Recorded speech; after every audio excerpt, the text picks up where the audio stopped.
গরম আর ভ্যাপসা আবহাওয়ায় skin infections হঠাৎ বেড়ে যায়। স্কিন হেলদি রাখার রাস্তা দেখাতে আমাদের সঙ্গে বিশেষ talk show fungal free India 3.0 তে আছেন কলকাতার বিখ্যাত dermatologist doctor Ashis Manna. Welcome doctor Manna.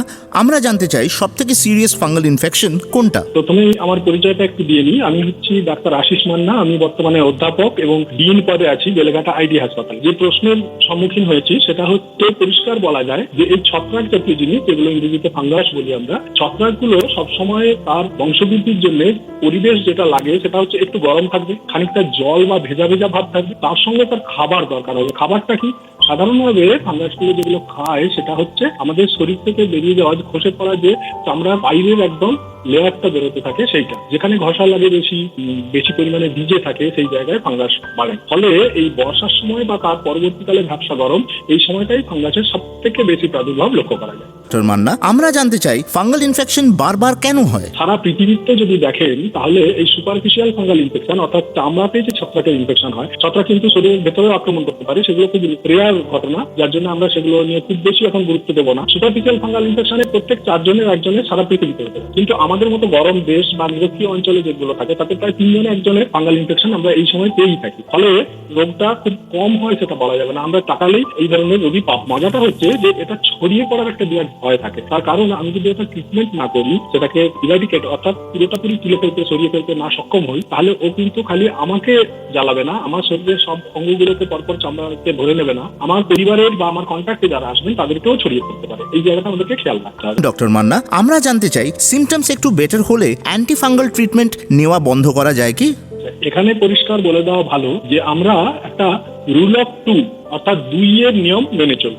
2 এর নিয়মের ক্ষেত্রে যেটা আমরা বলি সেটা হচ্ছে যে জায়গায় আমার ইনফেকশনটা হয়েছে তার 2 সেন্টিমিটার বাইরে পর্যন্ত আমি ওষুধটা লাগাবো। কারণ আমি একটু আগেই বলেছি রোগটা মাঝখানে শুরু হয়, আস্তে আস্তে বাইরের দিকে ছড়িয়ে পড়তে থাকে, তাহলে আমরা তাকে ঘিরে ফেলতে হবে আরো 2 সেন্টিমিটার এলাকা জুড়ে। দিনে 2 বার করে অন্তত মলম লাগাবো, আর আমার পুরোটা কমে যাওয়ার পরেও অন্তত 2 সপ্তাহ আমি মলমটা লাগানো কন্টিনিউ করবো। এছাড়া যেটা আসছে সেটা হচ্ছে ডাক্তারবাবু আপনাকে বলে দেবেন যে কতদিন ওষুধটা খেতে হবে। প্রথমে না বললেও আপনার কতটা রেসপন্স করছে, আপনি দ্বিতীয়বার তার কাছে গেলেন, তৃতীয়বার গেলেন, সেই অনুযায়ী ওনারা রেসপন্স দেখে বলতে পারেন। ডক্টর মান্না, আমরা জানতে চাই অ্যান্টি ফাঙ্গাল মেডিসিনস কতদিন নিতে হয়? চর্মরোগের চিকিৎসকরা এই ব্যাপারটা খুব গুরুত্ব দিয়ে দেখি যে রোগীদের ক্ষেত্রে কেবল চিকিৎসা দিয়ে সেরে দেওয়া নয়, তার সঙ্গে সঙ্গে তার একটা কাউন্সেলিং লাগে।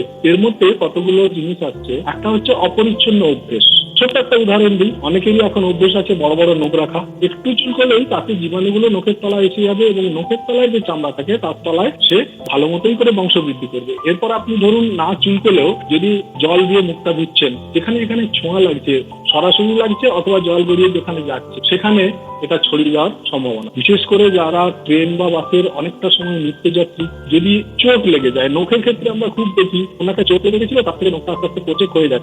ডক্টর মান্না, আমরা জানতে চাই সবথেকে সিরিয়াস ফাঙ্গাল ইনফেকশন কোনটা? প্রথমে আমার পরিচয়টা একটু দিয়ে নিই। আমি হচ্ছি ডাক্তার আশিস মান্না। আমি বর্তমানে অধ্যাপক এবং ডিন পদে আছি বেলেঘাটা আইডি হাসপাতাল। যে প্রশ্নের সম্মুখীন হয়েছি সেটা হচ্ছে পরিষ্কার বলা যায় যে এই ছত্রাক জাতীয় জিনিস, যেগুলো ইংরেজিতে ফাঙ্গাস বলি আমরা, ছত্রাকগুলো সবসময় তার বংশবৃদ্ধির জন্য পরিবেশ যেটা লাগে সেটা হচ্ছে একটু গরম থাকবে, খানিকটা জল বা ভেজা ভেজা ভাব থাকবে, তার সঙ্গে তার খাবার দরকার হবে। খাবারটা কি?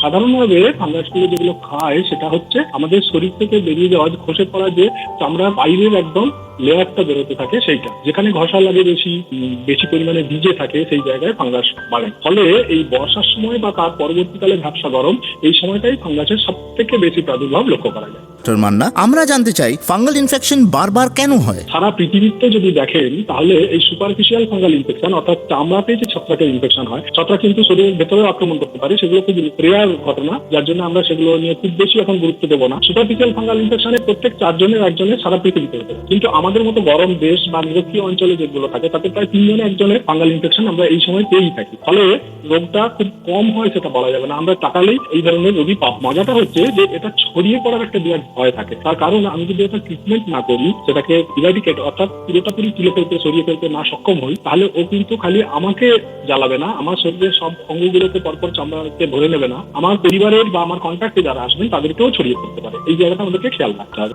Fungal free India campaign 3.0